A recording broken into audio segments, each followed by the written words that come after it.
but our first guest is her latest book. So you'll find that out when she comes on. So I want to welcome back to the show. She's been on before, Michelle Stimpson. And Michelle is a best-selling Christian fiction author. She's been writing for many, many years. She's a fellow Texan, or she lives in Texas. I don't know if she's from Texas, because I'm not from Texas, but last time I talked to her, she was in Dallas. So in the Dallas area. So Michelle, welcome back to Black Authors Matter TV, and congratulations on the release of your new book. Thank you so much, Gwen. I appreciate the opportunity to share news about it. Hello, Rhonda. How are you, Dr. Rhonda? Hey, it's good to see you again. Same here. Thank you so much. I see you. I'm trying, I'm trying to work it out, do my little thing. Well, I saw some pictures of you at the Doc Bookshop. Yes. And you did an event with your new book, which is, I see it behind you, but do you have one that you can hold up? I do. Okay. It's Sisters with a Side of Green. Yes, ma'am. And that sounds like a down home type book that is all about family. It is. It is. It is the story of two sisters, Rose and Marvina, who had a falling out 40 years ago over $40. Okay. Well, people can fall out over small amounts or big amounts. Yes. It's not even about the money at some point, You're especially right. when it's been going on 40 years. There's something else going on. Rhonda, I'm sorry, Dr. Rhonda, I couldn't hear you. No, I said it's about the principalities of the matter. Right. That's what they say. That's what they say. But if it's been going on 40 years, you probably don't even remember what it was. No, and sometimes it's just a symbol of it's what's at the surface for what's beneath. There's really something underlying their relationship and the friction that they've been having all those years. So what made you think of the title? And I think it's eye-catching and ear-catching. And the cover is beautiful, very colorful. Thank you. Thank you so much. Well, I actually didn't think of the title Sisters with a Side of Greens. When I submit a title, it's usually real bad. So I'm to the point now where I just submit untitled book in my contract. It says Michelle will write untitled book. Okay. Now, can you tell what your title was? Are you able to share that? Yes. Get ready to boo. Get ready to boo. The title was $40 ago. And they were like, no. I mean, see, that's what I'm saying. Somebody else would have done it. Even like, oh, that's ingenious. It's literary genius and talent. But then me, it just be like, no, that's not gonna work. I don't think it's super bad. But editors do have the privilege, and they take it often, of changing. There was market research done. The word sisters means a lot, apparently, in how people search for books and that kind of thing. So I know we needed sisters. And so, yeah, but I've seen when I go on Google or Amazon and I see where people are looking for the book, I can see where people are putting in Sisters with a Side order of greens and all kinds of different things to find the book. It hit me, Sisters with a Side of Greens. The greens is the $40, right? It could be. It could be. Oh, that's true. It could be like a symbolism. It could, in my mind. That's how deep it is to me. But okay. Yeah. Well, it's interesting that there was science behind it. Yes. Behind the selection of the title. Exactly. Kind of that Southern fiction genre kind of comes with food and that kind of thing. So it all kind of went together. And I like the title. I never fight for my titles because I've just had so many rejected I don't even fight the people anymore. And you just stick to writing the books and we'll name them, right? I'll do all that other stuff. I never really actually have a vision for the cover either. I knew it was coming out in the spring and I knew they were going to do something, poppy and that kind of thing. So it worked out well because I've been trying to find outfits that match the book cover when I go places. Tonight I just got my lipstick together. Okay. But I've been trying to, and this is a hot color for the spring. It made me wonder if they are like looking at fashion to see what's going to be hot. Everybody has this color in stock in the stores. So it's been interesting to see that orange and green and pink show up everywhere, like this deep fuchsia pink. And Mm-hmm. that's not something I see every year. So I wondered if that was a piece of it as well. It could be because Sunday at church, I was in the ladies' room and a lady had on a dress that color. I'm And I telling you. complimented her on it. And she said, well, the seasons change. So I changed, with it. But she had on that color. So maybe it is. Yeah, maybe that's a part of the research for all I know. Could be. That's interesting. I never really had anybody say that they researched the titles. Oh yeah, there was a study group, like a Like control a group focus and all that group. kind of. Yeah. And the big publishers, they have the money to do that kind of thing. Yeah, Right. that's what they do. Yeah. But it All they makes can do. sense though. You want something that's going to capture people's attention, especially if they go to a place like Barnes and Noble where there are so many books. Sometimes the color of the book is what's going to attract their attention and make them pick it up. Right, right. And this is a fun, poppy, kind of just a title and a cover that makes you smile. And that's what this book kind of does. It's a feel good type of a book. And so I think that all goes well together. So there's a lot that goes into how a book should feel when you pick it up and what attracts you to the book, Yeah, they have the resources to put behind a book to make it the most successful that they Right. can in their system. Right, exactly. Within their system. That's a good piece. That's a good point as well. Because a lot of times people, when they come out with something and they self-publish it and they market it, it's based on none of that. So they don't have that. Right. So they lead with their passion and whatever their vision is, and sometimes it's just hustle. But a Yeah. lot of Well, times it's and still that, even when you get published. yeah, there is a lot of hustle involved. More hustle than I recall, because the last time I published with a publisher was over 10 years ago. Oh, And social media was kind of not it where was it is just now. taken We off. have Still pretty Instagram, new. Yeah. Yeah, so it's been interesting to me to kind of have that before and after feel for this work and this perspective. But I would say if there are, would-be authors in the house, independent authors who are going to be publishing, to at least go online and look at, the bestsellers in your genre and see what's on those book covers, because you don't want to be too far from that. If you write, cowboy romance and everybody has a man with cowboy boots on the cover, then you need a man with cowboy boots on your cover. To You attract. don't want to stick out in the bad way. That is true. When I my most recent book, which is a mystery, Exodus from Treachery, I had in my mind, I had this picture of there's a committee at the center of the story. And in my mind, I had like some people sitting around the table, and I couldn't get the graphic person to get what I wanted. Then I went online and looked at the covers, and all of the mystery covers have one person on. It might be a person like in the distance or in the foreground, but it's one person. So, Yeah. or no people. Some of them have no people. Right. I've seen those bold titles. Yeah. So I said, well, I'm not gonna go against the grain. Let me just, do Right. Yeah. do Your what, book needs to look like it's gonna fall fit in right line. there on the shelf. Right. Right on the shelf with the rest of them. Yeah. Right. That's true. Now, which book is this for you?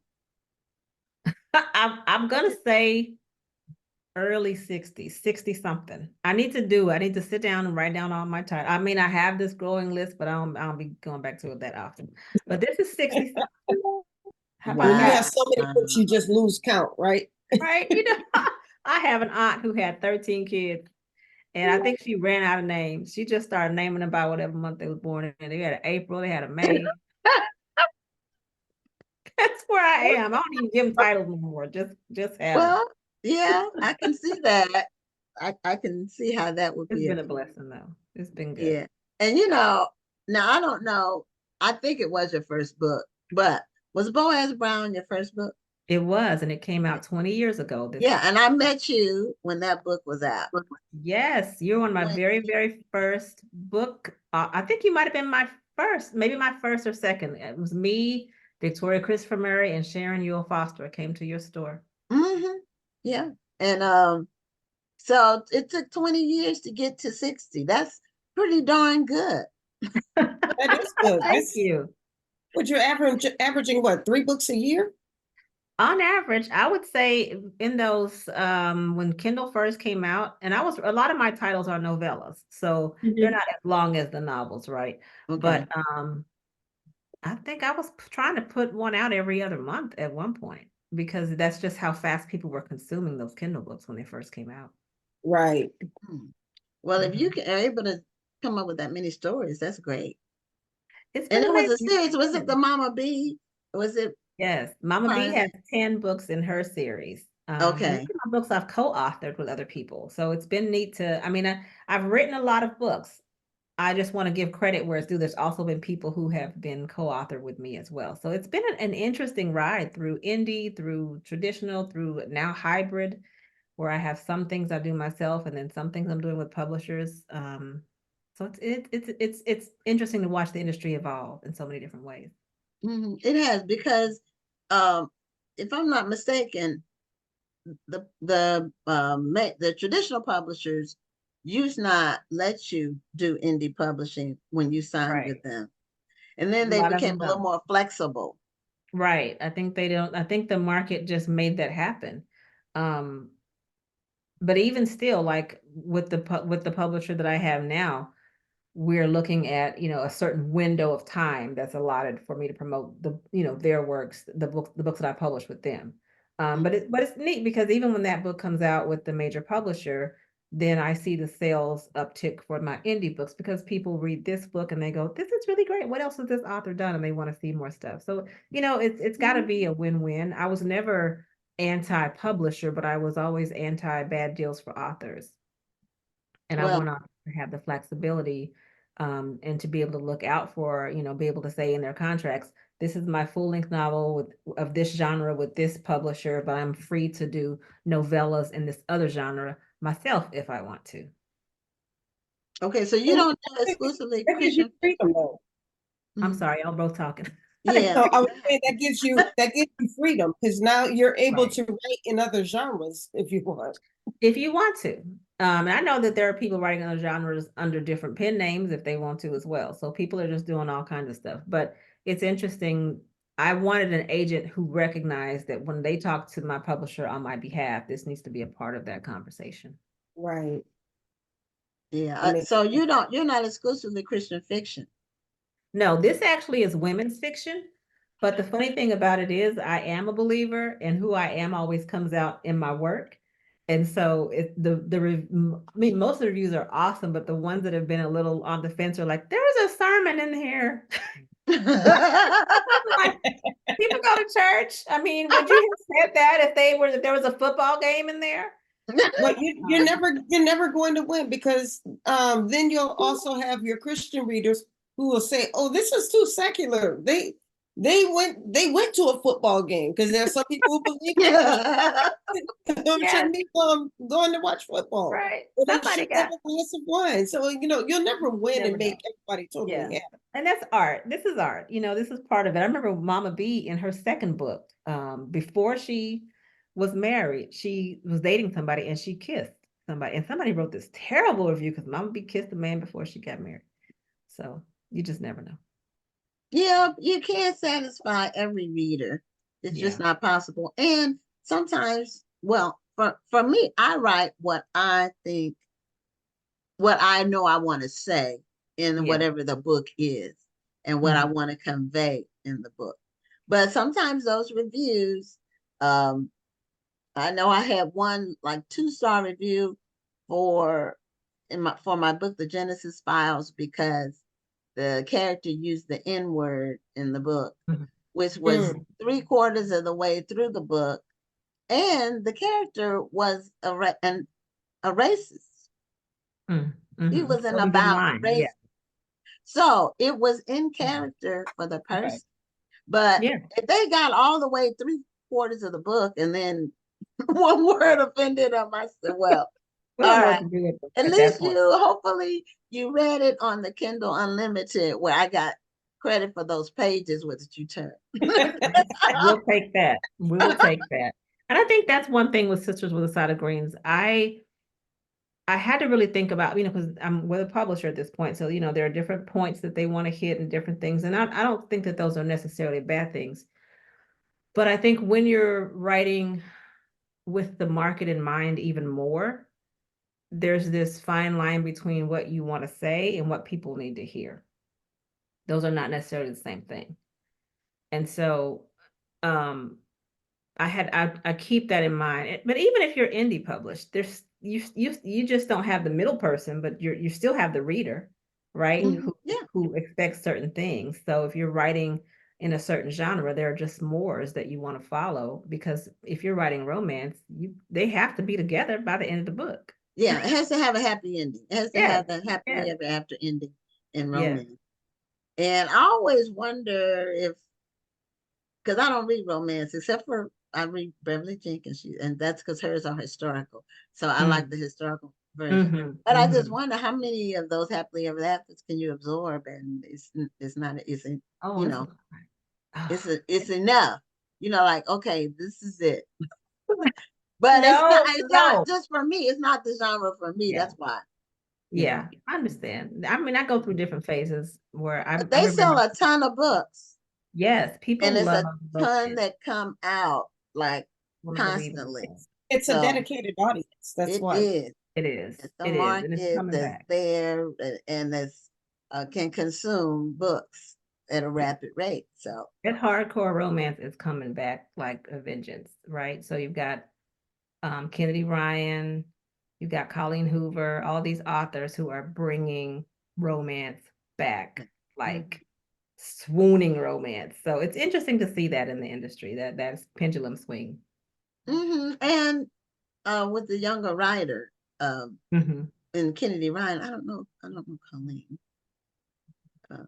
Oh, well, she wouldn't be on Black Authors Matter, but she should be on Authors Matter. I didn't think so. No, she wouldn't be on Black Authors Matter, but I think she's broken so many records. I mean, just look her up. She got I've seen her name, but I don't, know who she is. I've read her work. I've enjoyed her work. I enjoyed her work as well. Now, tell us a little more about the story. The sisters and where the setting is, and thank you. Don't give away any spoilers. No spoilers. Just a little all right. So we got Rose and we got Marvina, these two sisters who fell out 40 years ago, $40. Rose just retired from the post office after 30-something years. She always wanted to run a restaurant with their mother's secret spice recipe, but she knows she can't do it by herself, especially not at this point in her life. And she's going to try to go for it. But the problem is when she makes the recipe for the seasoning again, she fixes it for her ex-husband who was in the novel. That's a whole other story. And he lets her know this doesn't taste exactly the way it tasted, the last time you made this for me. And she's like, what do you mean? And he says, you're going to have to get with your sister and figure out what it is. So the only person in the world who knows what to do is Marvina, which is her sister, back in Fork City, Texas.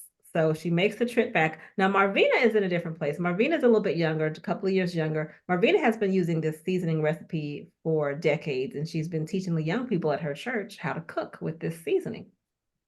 Well, the church is getting ready to do something different, and they don't want her to do her ministry anymore where she's teaching children how to make fried chicken.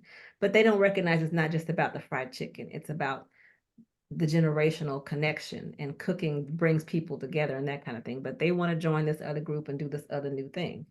And so we have Marvina wondering, what am I going to do now with my mother's legacy?